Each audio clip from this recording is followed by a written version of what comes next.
When I was 12 years old, my sister drugged me with Valium, offered me a pinky nail full of cocaine, inflicted me with third-degree burns, and tried to sell me out to a pimp. Were you ever jealous of her? Yeah, of course. Something, or many things, must have happened to her to lead her to barter her body for money and drugs, as she went on to do for years. Mariah's sister has not had the easiest life. According to her attorney, Alison's teen years were spent as a prostitute, and she's been in and out of drug rehabilitation trying to get straight. Now, Alison has tested positive for the AIDS virus. Over and over, I have tried to be her fire department, financing treatments and paying for stays in premium rehabs. But even with substantial resources, there is no way to rescue someone who doesn't realize they're burning. I always hoped and wished Alison would get better so we could get better. I understand she was severely emotionally injured and had to take her enduring pain out on someone. She chose me. Hello everybody, and welcome back to the channel. In today's video, we're diving into the life of Alison Carey, the older sister of pop singer Mariah Carey. From drugging Mariah at 12 years old to using her song lyrics in prostitution ads, Alison is no stranger to controversy. Born on August 7, 1961 in Long Island, New York, she was the second child of parents Alfred and Patricia Carey. Being exactly 1 year and 1 day younger than her brother Morgan, the two were very close growing up and often chose to celebrate their birthdays together. In my previous video done on Morgan, I stated that being an interracial family during the civil rights movement was extremely tolling on the Careys, and that they were often the victims of hate crimes. Alison had been exposed to racism very early in life, and it would lead to decades of trauma. In my previous video, I also went over the violence that occurred between Morgan and their father Alfred, with it all leading to the eventual separation of the Carey household. When Alison was 8, their parents gave birth to Mariah. It was said that the two were not close growing up due to their age gap, as well as their parents divorcing when Alison was 11. When they divorced, Alison would move with Alfred while Morgan and Mariah lived with Patricia. Morgan and Alison were beautiful children and were very close when they were young. Alison had skin like creamy butterscotch pudding with a head of thick, deep, dark curls and eyes to match. She was extremely intelligent and curious, and she loved to learn. I was told she brought home good grades, got into good schools, and loved music too. But she lived firsthand the discomfort and animosity directed at her and her offbeat black and white family. She saw their neighbors throw raw meat studded with broken glass to their dogs, and their family car blown up. She saw things inside the family too, things a child should never see and I will never know. I do know that what she experienced damaged and derailed her girlhood. She was fully aware when the family unit unraveled and our parents turned on each other. She absorbed the full pain of a family coming undone. She also saw another daughter come into the clan, breaking the symmetry and changing her status as the only girl and youngest. When my mother and father could no longer live together without emotionally torturing each other, they tore themselves apart to survive separately. The three of us children would be plagued by pain, resentment, and jealousy for a lifetime. After several violent encounters involving the police, by court order, my father and brother could not live together. At one point, Morgan had been taken to Sagamore Children's Psychiatric Center, a care facility for seriously emotionally troubled children and families in crisis. Morgan was a crisis. I also heard a psychiatrist had concluded that a significant contributing factor in Morgan's behavioral problems was Alison, who had a talent for instigating and manipulating Morgan to his breaking points. Alison is very clever, so Morgan had to live with my mother, and she had made it clear to my father that he would not have me. That left Alison scattered. I've heard Alison express that she felt like my mother tossed her away, that she clearly loved Morgan and me more than her. I've also heard my mother say Alison chose to live with our father because she felt bad and didn't want him to be alone. There is likely some truth in both of their perspectives. I was too young to really understand. The Carey sisters would go on to live very different lifestyles, with one being raised by a black man while the other was raised by a white woman. When Alison was 15, she met a 19-year-old military soldier who lived in her neighborhood and ended up getting pregnant. When her father found out, he told her she needed to get married or have an abortion. Her father was a deeply religious man whose family ministered at a church in Harlem. He was also a former member of the military who was very traditional and didn't want his daughter having a child out of wedlock. Alison would ultimately choose to get married and move to the Philippines with her new husband where he was stationed, and it would be years until she saw her family again. At 15, she met a handsome black 19-year-old military man, and Alison got pregnant. Our mother wanted her to have an abortion. Our father told her she could have the baby if she got married. The young man was stationed in the Philippines, and with our father's permission, Alison followed him, and they got married there. I'll never forget her bizarre combined baby and bridal shower at my mother's house. The whole thing was so confusing to me. I was a little girl wondering, is this a baby is coming party or a girl is going party? I couldn't tell if it was a festive or tragic occasion. My mother was pacing and pissed off. My teenage sister had a swollen belly, and she kept pointing at it and saying to me, "There's a baby in here. Look, there's a baby in here." And there was this weird cake with a little doll on it. How was a little girl supposed to understand all of this? And so, for a long time afterward, I always thought, okay, so I guess at 15 is when people have kids and get married. It twisted my reality, but it also focused me. I made the promise to myself that was not going to be me. My sense of self-worth, or rather, my sense of self-preservation, was born at that bon voyage/bridal/baby shower. I vowed I was not going to be promiscuous, ever. This promise to live a different life led me to become a very prudish person. I knew then, suddenly finding myself an auntie before I was 8 years old, that Alison's path was not going to be my life. Once the last slice of baby bridal cake was gone, my sister was gone too, for several years.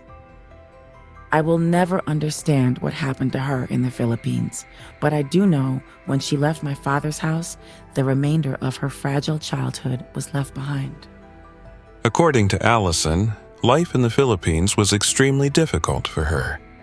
She was only 15, living in a new country, and had no family to support her through her pregnancy. She would ultimately give birth to her son Sean in May of 1977, while alone in the hospital. In 1980, Alison would divorce her husband and move back to New York with her mother and Mariah. It was said that when she came back, she was understandably a completely different person and was very cold to everyone around her. At this time, Mariah was only 11. She missed her sister deeply and hoped to form a relationship with Alison and her nephew Sean. After a few years in the Philippines, Alison returned to Long Island. I was about 12 years old and she was 20. Whatever happened to her over there, or on Long Island, or in a back room somewhere, had taken its toll on her. That super smart, beautiful girl with the dark curls, who was my big sister, had hardened into a strange kind of absence. Although Alison had some unresolved issues with their mother Patricia, she did her best to be a big sister to Mariah. She would frequently take her to the park and have tea parties. With Alison being a new mother, she had to find work and applied for several jobs in the neighborhood. While she was out, she would have Mariah and their mother Patricia babysit. With no education or prior experience, job hunting was extremely difficult for Alison, and she began to turn to the streets in order to make money for her child. But once Alison met a pimp who got her hooked on drugs, things would never be the same.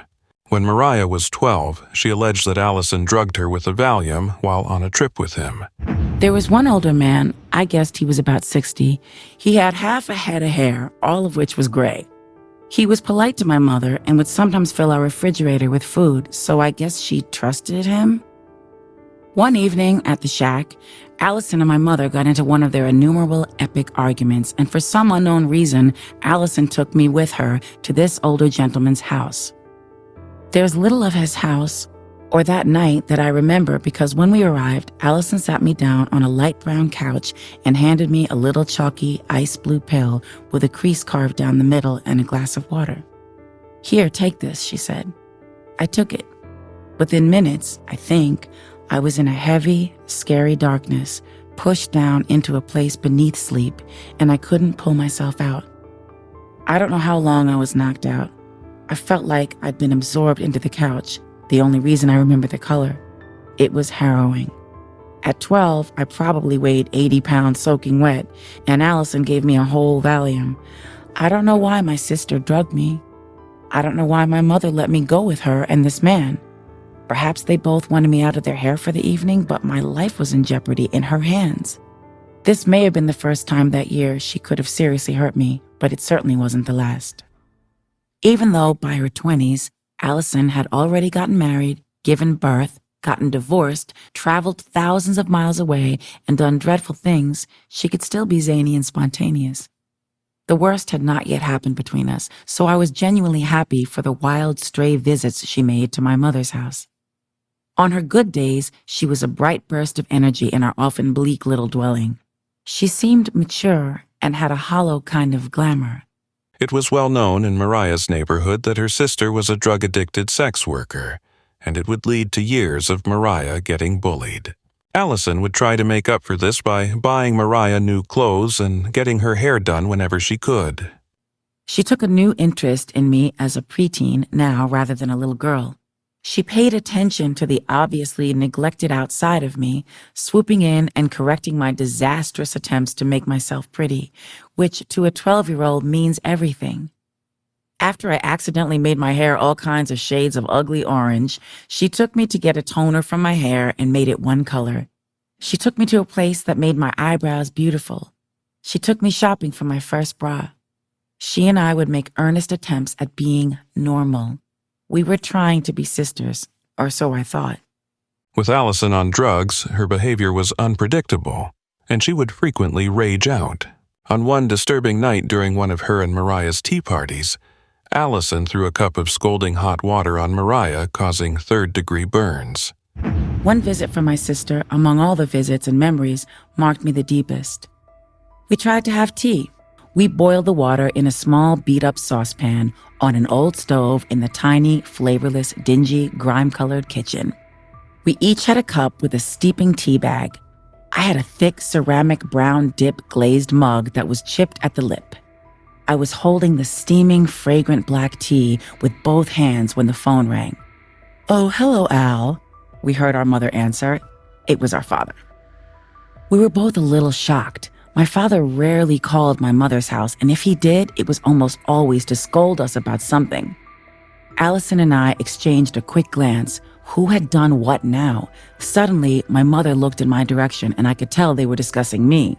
I vigorously shook my head no and mimed refusal. Alison and I were just about to have tea, maybe even a rare light moment, and I knew I'd have to get serious when it came to talking with our father.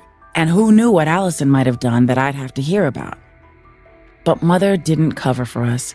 "Yeah, she's here. Hold on," she said, holding the phone out and shaking it at me. Whatever normal sister moment Alison and I were trying to create was totally blown. I straightened my face, got up begrudgingly, and took the phone. Then I shook it and stretched the cord over to Alison, gesturing for her to take it. "No, you take it," she said back. A silly back and forth commenced between us for a few moments, a game of who would take the burden of talking to Father. It was almost fun. Finally, I put the receiver to my ear. "Hi, Father." "I'm fine," I said, repressing the urge to let out a little giggle. As I went through the mechanical niceties of the conversation, my sister began gesturing wildly, shaking her head and slicing her hand across her throat, signaling for me not to let on that she was there. As I tried my best to carry on the conversation with our father, I made silly faces back at her, doing all I could not to break into laughter. My sister could be pretty theatrical, and in that moment, I found her extra hilarious. I thought we were playing a game. Eventually, I figured it was her turn to try and talk seriously to our father while I tried to make her laugh, so I said, "Guess what? Alison is here. Want to talk to her?" Laughingly, I motioned to her to take the phone. But she wasn't looking at me. She was looking down at her mug of still steaming tea in her hand, and when she lifted her face, her eyes were rabid, without a trace of their former playfulness. Before I realized what was happening, she yelled, "No!" and, in a flash, threw the boiling hot tea on me. The next thing I remember, I was stripped down to my waist, and a doctor was removing the remaining bits of my white and turquoise diagonal striped top, which was embedded into the flesh of my shoulder with large tweezers. The doctor had had to slice off my shirt with an instrument, as some of the fibers had begun to fuse with my skin. My back was splattered with third-degree burns. I couldn't recognize it as mine, as it turned different shades of maroon from the violent scalding I received at the hands of my sister. The horrific physical sensation had been so intense that I blacked out. Afterward, my back was numb and couldn't be touched without causing me excruciating pain. It took years before I could accept a simple pat on the back, as most of my skin had to completely renew and repair itself. The deepest injury, though, was from the emotional trauma. Feelings are not like skin. There are no fresh new cells coming to replace ruined ones. Those scars go unseen, unacknowledged, and unhealed. The truly irreversible damage to me came from the burn of my big sister, not the tea. Her arson was deliberate. She burned my back and my trust. Any faint hope I'd held up to that point of having a big sister became scorched earth. Mariah would go on to conceal the burn scars with bedazzled stickers later in her career. She would ultimately forgive Alison, and the two began hanging out again. That was until one disturbing night when Alison attempted to pimp Mariah out for drugs. A couple of times, my sister came to where I lived and filled the refrigerator with the stuff I liked. This was part of the confusion I felt about our relationship. It sometimes felt and looked like she cared, but her motives were always unclear. Was she being a nice big sister, or was she creating an appetite in me for what I knew I could have all the time at John's house? It was manipulation masquerading as love. My sister told me not to tell anyone I was going to the house where she lived with John, especially not my brother. She told me that my brother didn't like him because John had beat him at backgammon. Being so young and naive at the time, I believed their animosity was about a board game, not a prostitution and drug operation. So there was no one who knew, no one to protect me. Dysfunctional families are ideal prey for abusers, the exposed little ones vulnerable to being picked off. The closer I got to my sister, the more clearly I could see her broken parts. She had secretly gotten me my own phone line, which only she called me on. She would have these desperate bouts of drug-induced hysteria and call me late at night in the middle of an episode. I'd talk her down off the ledge, then try to go back to sleep, get up early in the morning, and complete the 7th grade. No one at school knew that frequently, just a few hours earlier, I had subdued my suicidal big sister. Killing herself became a common threat that she shared with me in the wee hours before I went to the school bus stop. Then the call stopped for a while. Finally, one day, Alison phoned and said she and John were coming to pick me up, but John showed up alone. We began driving, but there was no radio blasting, no talking. It wasn't fun at all, and I felt that something wasn't right. Finally, I asked, "Where's my sister? When are we going to pick her up?" John kept his eyes forward and assured me, "Oh, she'll be here later." I was sitting in the front seat, and I could clearly see the handgun resting against his thigh. I stayed still and kept my eyes down as the grown man jokes, grown man cussing, grown man hungers, grown man fears, and grown man fantasies flew above my head. A panic bubbled up in my throat. Where am I going? Why am I alone with my sister's boyfriend? Where is my sister? Where is she? I began to pray. Almost immediately, John put his arm around me. My body went stiff. My eyes were fixed on his gun. John pushed in closer and forced a hard kiss on me. I was nauseous and scared. I felt immobilized. From the corner of my eye, I noticed an elderly white man pull up and park next to us, peering directly into John's car. The look on the man's face was a mix of revulsion and recognition. He clearly saw an adult man, John, with his round afro, and a little girl, small, with blonde coils of hair. He saw the powder blue car and John's light brown skin. He saw the details, and even if he didn't detect my distress, he could see this was no place a little girl would ever want to be. John pulled out of the drive-in slowly and drove me home in silence. I committed that man's face to memory. He is still there, fresh and frozen in that terrible time. I believe he was a prayer in person. After a couple of days back in my room, the phone began ringing again, but this time I wouldn't pick it up. I resumed pretending I had a regular 7th grade life. I wanted to be a child again. After this, Alison would leave her son with Patricia and go away for a while until 1986, when she found out that she was pregnant for a second time. Alison would give birth to her second son named Michael in early 1987 and attempted to get her life together. She got clean for a short period until she received the devastating news that she was HIV positive. In the late 1980s, the HIV/AIDS epidemic was at an all-time high, killing hundreds of people daily. Mariah didn't want to turn out like her sister, so she began putting all of her energy into her music career.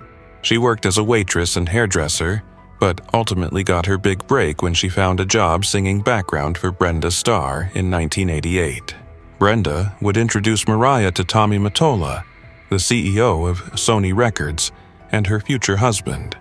She was on her way to superstardom, and as a final attempt in creating a sisterhood, Alison would gift Mariah her iconic black dress. When Mariah got famous, she didn't forget about her sister. She always dreamt of them having a good relationship and offered to pay for her rehab treatment. Alison would accept, and Mariah took care of her sons while she was away. With Alison seemingly on the right track, Mariah would invite her to attend her wedding. She would be sat just feet away from the iconic Barbra Streisand. The two were pictured smiling together, and it looked like things were all good. But little did Mariah know that in less than a year, Alison would relapse and be in a bitter custody battle with their mother. Mariah's mother, Patricia, and her sister, Alison, are fighting a nasty custody battle over Alison's 7-year-old son, Michael. Alison took her pleas to the public today. I want to send a message to my son. Michael, Mommy loves you very, very much. I'm doing everything in my power to get you back. I need you in my life. I love you so much. Everything's going to be okay. Alison claims her mother abducted the boy 2 weeks ago and that her superstar sister gave her blessing to take the boy. Celebrity columnist Linda Stasi broke the story in today's New York Daily News. Apparently the grandmother came for her regular weekend visit and came to take the boy to her house in Westchester, which she apparently does every weekend, and then she didn't bring him back, which drove Alison crazy. To date, we have not been given any appreciable information from the Suffolk County Police Department or any other agencies regarding the whereabouts of my client's son. Mariah's sister has not had the easiest life. According to her attorney, Alison's teen years were spent as a prostitute, and she's been in and out of drug rehabilitation trying to get straight. Now, Alison has tested positive for the AIDS virus and says she desperately wants to spend time with her son while she still can. It sounds to me like the family's just had enough. They've been through this a million times, and I think they're just pulling a tough love thing on her. Frantic, Alison tried to contact her sister Mariah to ask for the star's help in getting back her son, but could only reach her celebrity sister's answering machine. Apparently she tried reaching her mother and tried reaching Mariah, and they apparently had a third party call her back and say, basically, we'll see you in court. Christina Liberatore is a close friend of Mariah's mother, Patricia. Mariah and her mom, they bend over backwards. I've seen them bend over backwards to help Alison. And obviously something has gone really wrong for Patricia to take this action. But Alison is fighting back. She says her son's been abducted, and she's filed a complaint against her mother at the Suffolk County Police Department. At this point in time, there's no criminal activity involved. However, we still are looking into it. Meanwhile, in the battle over what's best for the young boy, both the troubled mom and his superstar aunt say what they want most for Christmas is to bring the family back together and end this tragic feud. Mariah Carey issued a statement today saying, quote, "This is a horrible and extremely upsetting situation that will hopefully be resolved as soon as possible for the sake of the child." Mariah and Alison Carey are sisters, but they live in very different worlds. Alison Carey descended into drug addiction, prostitution, and despair very early in life. But Mariah Carey became a singing sensation and married a multimillionaire. Well, now those two worlds are about to collide. Alison and her mother are battling over custody of Mariah's 7-year-old nephew. In an exclusive interview, Alison Carey told me why love for a little boy has torn the family apart. I'm damning myself more and more, and I realize that, when I walk out of here today, if I ever did have a family, I don't have one anymore. She weighs her words carefully, but doesn't hold back. The truth is, she was an outsider to her family long before this interview. She is 33-year-old Alison Carey, the older sister of pop superstar Mariah Carey. Where Mariah is concerned, Alison is torn between jealousy and love, convinced Mariah has turned her back at a time when Alison needs her most. I want to go on record as saying that I love my sister, and she's broken my heart so many times. She's just really broken my heart. The story first broke in Linda Stacy's column in the New York Daily News, a story of a family crisis that won't go away. It involved Alison, her 7-year-old son Michael, and Alison's mother, Patricia Carey, who picked up the boy in December for what Alison thought was a routine visit. It was not. It was instead the last time Alison would see her son for a very long time. How did you lose your son? What happened? I gave it to my mother for the weekend. I had done that before. I'll never forget her driving off with Michael and waving and smiling. She knew what she was about to do. Alison's mother reportedly took the child because her daughter is an unfit parent with a history of drug abuse.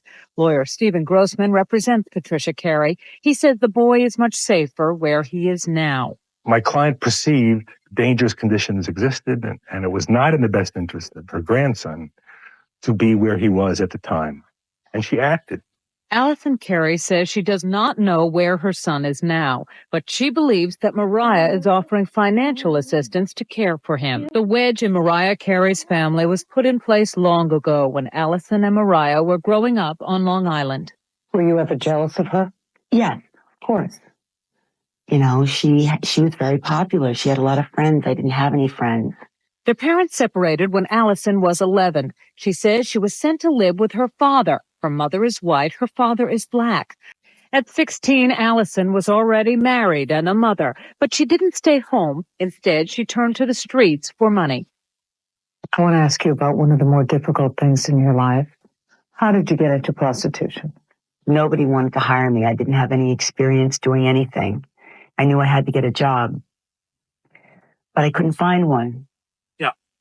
Hello. For her younger sister, Mariah, life was far different. When she was 12 years old, she decided that she was going to become popular. People were going to think she was beautiful. Mariah's eye was on the goal. The music was everything.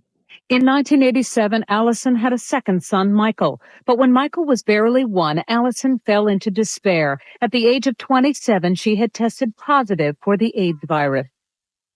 Her sister was on the brink of superstardom. Anyone with a radio or TV was about to know the name of Mariah Carey. Mariah dedicated an album to you. Yes, she did. But Alison believed the dedication was meant to make Mariah seem like a good sister. And then a hero comes along. When people start doing things like dedicating an album to me, to make themselves look good, I'm sorry. I just think that that's kind of beneath contempt. At 24, Mariah Carey is at the top of the music industry and married to Tommy Mottola, the president of Sony Entertainment. Even Alison has to admit her sister has been extremely generous. Mariah paid to put you through drug rehab? Yes, she did. But she has never let me forget one single cent she's ever spent on me. Does she have the right to say to you, I've given enough? Absolutely. Absolutely. And I'll tell you something else. I wouldn't take another dime from her. Are you trying to embarrass your sister? No. Alison says all she wants now is her son. Michael is worth fighting for. There's something about Michael that if he sees somebody who's hurting, it doesn't matter how old they are. He'll go over and he'll put his hands on them and he'll try to comfort them. and he'll tell them that it's going to be all right. And he'll tell them that he loves them. Is that what he did with you?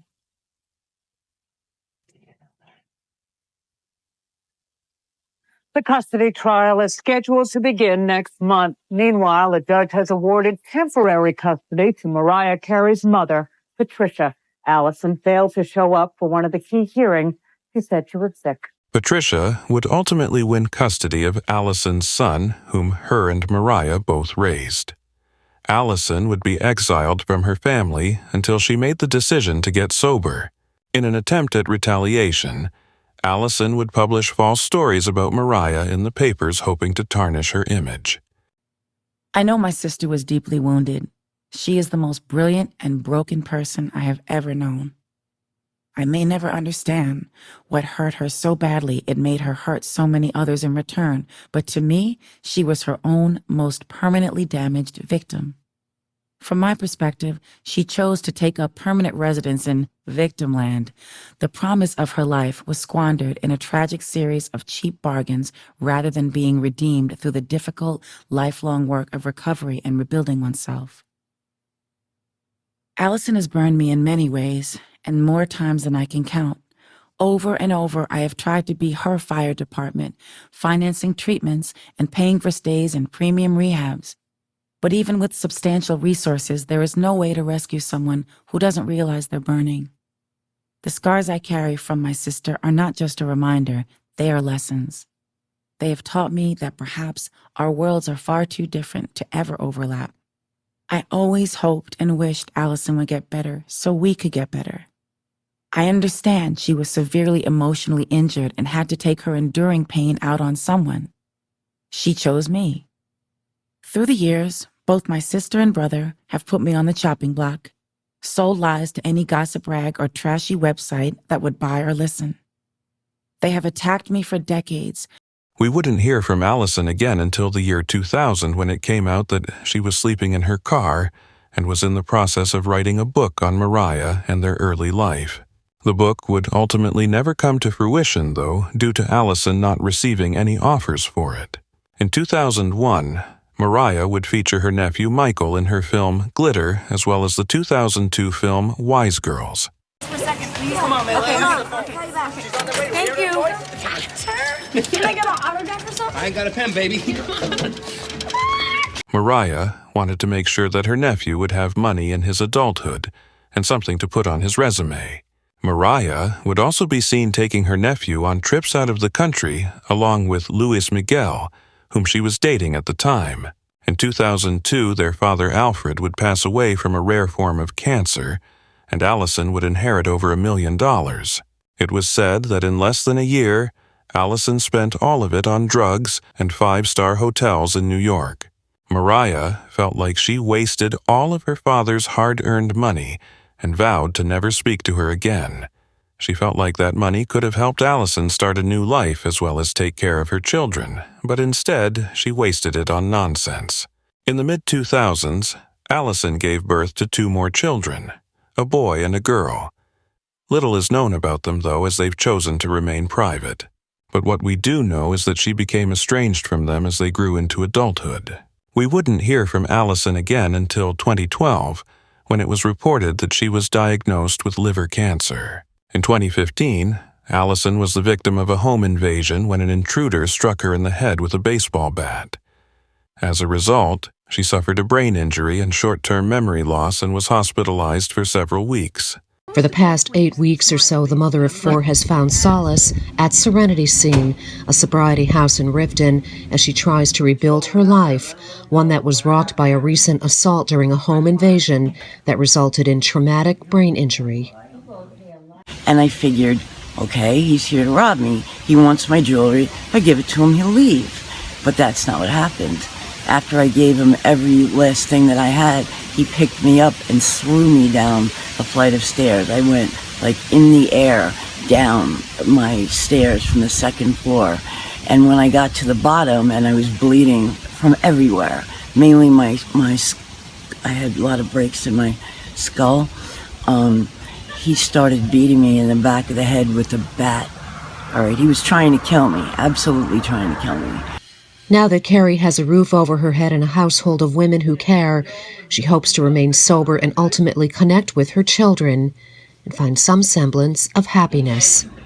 I'm sure a lot of people just don't believe that something like that could happen to Mariah Carey's sister. It's hard to imagine. I'll tell you what, I would never let someone that I had ever loved be in a position where they could be sleeping in the street, and I never tried to help them in any way. I can't even imagine it, and I don't think anyone else can either. Alison would relapse soon after, resulting in her getting put back on the streets. In March of 2016, Alison appeared in a video published by the Daily Mail. In the video, she's seen pleading for her sister's financial help. Mariah, I love you, and I desperately need your help. Please don't abandon me like this. Following this, Alison would be arrested for prostitution after an undercover officer responded to her online ad. In the ad, she was seen using lyrics from her sister's 1995 single Fantasy. In 2020, Mariah Carey released her #1 New York Times best-selling memoir titled The Meaning of Mariah Carey, where she detailed the abuse done to her by her sister. Within a week of the memoir's release, it was announced that Alison would be suing Mariah for defamation over the claims made in the book.